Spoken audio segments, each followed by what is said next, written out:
branded them villains, and they proved us wrong. It will stabilize! It's under control! Welcome to WatchMojo.com, and today we're counting down our picks for the top 10 bad guys gone good in movies. You're a mean one, Mr. Grinch. You really are a heel. In the movies, character development isn't limited to its protagonists. Not today. Meanies make amends, criminals confess, and even supervillains can soften with a change of heart. Prepare for your destiny! For this list, we're looking for those baddies who start out evil as can be.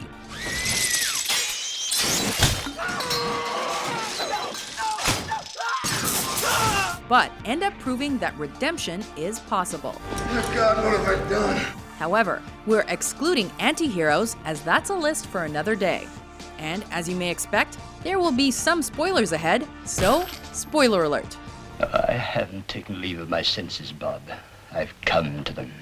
Also, don't forget to check out our list of the top 10 good guys gone bad in film. Number 10, Megamind. I'm the bad guy. I don't save the day. I don't fly off into the sunset. And I don't get the girl. The dastardly Megamind's defeat of his arch-nemesis, his creation and corruption of a new hero, and the incidental endangerment of his love interest almost weren't enough to make this villain change his ways. In order to stop me, you need to find me first, Metro Man. But when he finally does come around, he makes a grandiose public spectacle of the new leaf he's turned, the way every supervillain turned superhero should. I am sorry. Way to go, Megamind. Thing about bad guys, they always lose. Number 9, Mayday, A View to a Kill. This sadistic and practically superhuman Bond villain bodyguard and assassin doesn't mess around.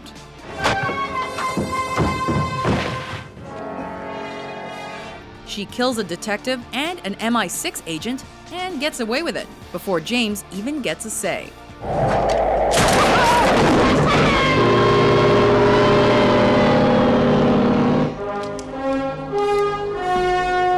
She's tough enough to fight, elude, and seduce him easily. What's there to say?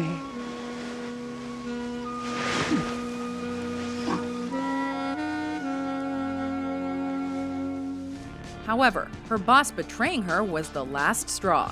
And I thought that creep loved me. You're not the only one he double-crossed.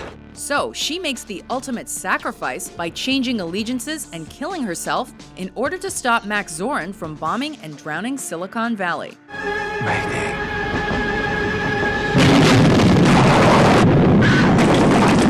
Number 8, Francis X. Hummel, The Rock.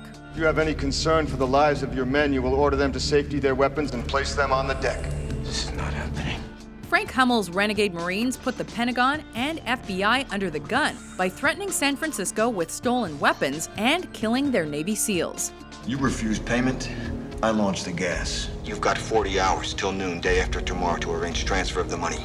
I am aware of your countermeasure. You know and I know it doesn't stand a chance. Hummel from Alcatraz, out. But when he eventually launches one of the rockets we fear he might, it lands in the ocean because he wouldn't or couldn't really kill civilians. This mission was based on the threat of force. I'm not about to kill 80,000 innocent people. Do you think I'm out of my f***ing mind? However, chaos still ensues, and Hummel gives up the last rocket with his dying breath, finally taking responsibility for his actions. Where's the last rocket? Lower lighthouse. Lower lighthouse. Go. Better late than never. Number 7, Dr. Otto Octavius, Dr. Octopus, Spider-Man 2. I want you to find your friend, Spider-Man. Tell him to meet me at the West Side Tower at 3 o'clock. Well, I don't know where he is. Find him. Or I'll peel the flesh off her bones. He kills his own wife and a medical crew, robs a bank, throws a car at Peter Parker, and tries to run a commuter train off its tracks. You have a train to catch. But somewhere in there is Dr. Otto Octavius, a good scientist with a conscience. The auto deep down is what saves the day when he musters the will from within to drown himself, his dreams, and his tragic regrets with the fusion reactor he fought so valiantly for. I will not die a monster. Number 6. Felonious Gru, Despicable Me. I will be the greatest villain of all time! Felonious Gru is definitely no good guy when we meet him. In fact, he's pretty despicable. Next, we are going to steal... Pause for effect. He's no better when he somehow finds a way to fake adopt 3 orphan girls to serve his nefarious motives. It's like my heart is a tooth, and it's got a cavity that can only be filled with children. I'm sorry. And even when he warms to them, he maintains his villainous ways.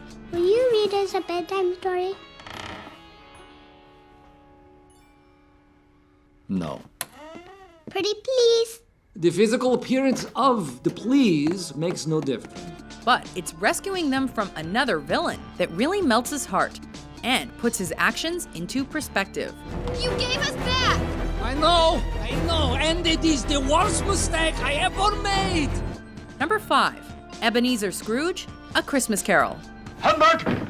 The many adaptations since this Christmas classic was first written prove that it is one enduring and universal story. Merry Christmas. Keep Christmas in your own way and leave me to keep it in mine. Whether told in black and white or with Bill Murray at the helm. Have them change his locks, clean out his desk, and toss him out of the building. Oh, he's fired? But it's Christmas. Thank you. The idea of a bad guy learning from his misdeeds will always delight audiences. Merry as a schoolboy.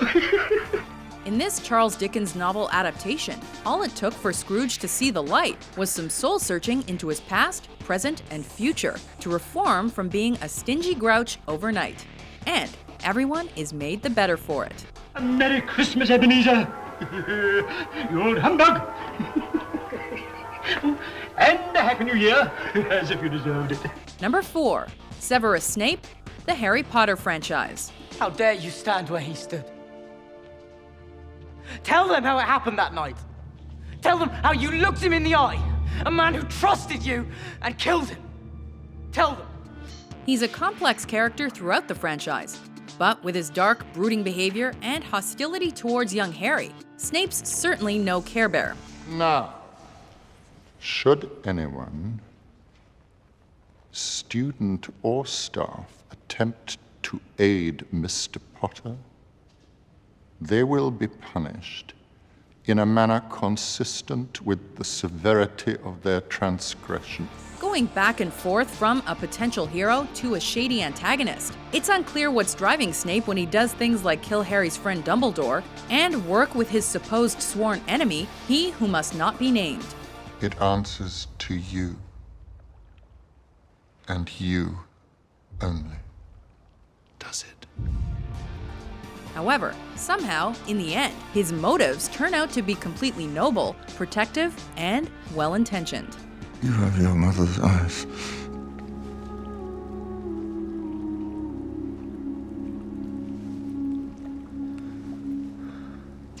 They want to spend a little quality time with the Grinch. I guess I could use a little social interaction. Number 3. The Grinch, Dr. Seuss's How the Grinch Stole Christmas. Yes! Down a size and a half! And this time, I'll keep it all. The Grinch's epiphany in the movie adaptation of this Dr. Seuss classic isn't too different from the famous children's storybook it's based on. Oh, well, that's a relief. A miserable creature that hates Christmas steals the gifts of lovable townspeople, but has a change of heart when he hears the pleasant sounds of them caroling. Why, this sounded merry. But it was merry. Very. Every Who down in Whoville, the tall and the small, was singing without any presents at all. In fact, his heart grows 3 sizes, and his new spirit allows him to perform feats of physical strength. He even apologizes to the town, and a good time is had by all. Cheer up, dude. It's Christmas. Now that's a bad guy gone good. Merry Christmas, Mr. Grinch.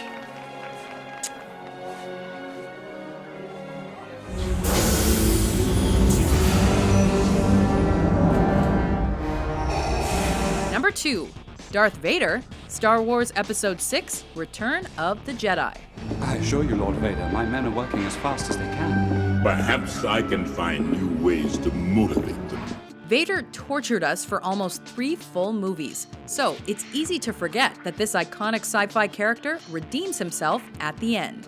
You are unwise to lower your defenses. The man once known as Anakin Skywalker was one of the most evil beings in the universe after he turned to the dark side. You don't know the power of the dark side. I must obey my master.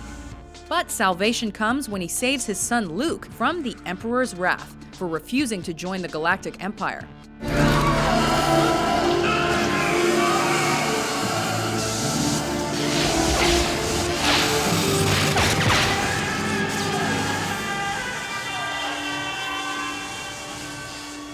Darth Vader has a literal and figurative character reveal when he's unmasked to look his son in the eyes one final time. Go, my son. Leave me. No, you're coming with me. I'll not leave you here. I've got to save you. You already have. Before we reveal our top pick, here are some honorable mentions. Now, if I ever see you here again, you die. Just like that. You know, this truth stuff is pretty cool. I love my son!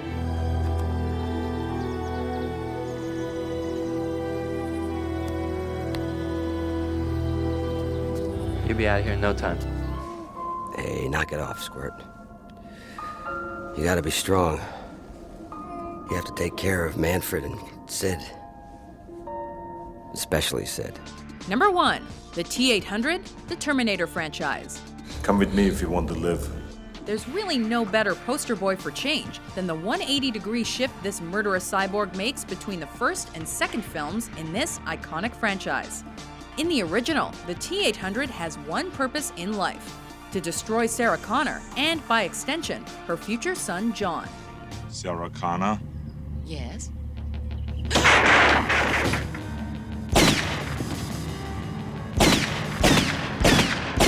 But in T2, the T-800 is suddenly serving as protector to the person whose birth he was trying to prevent.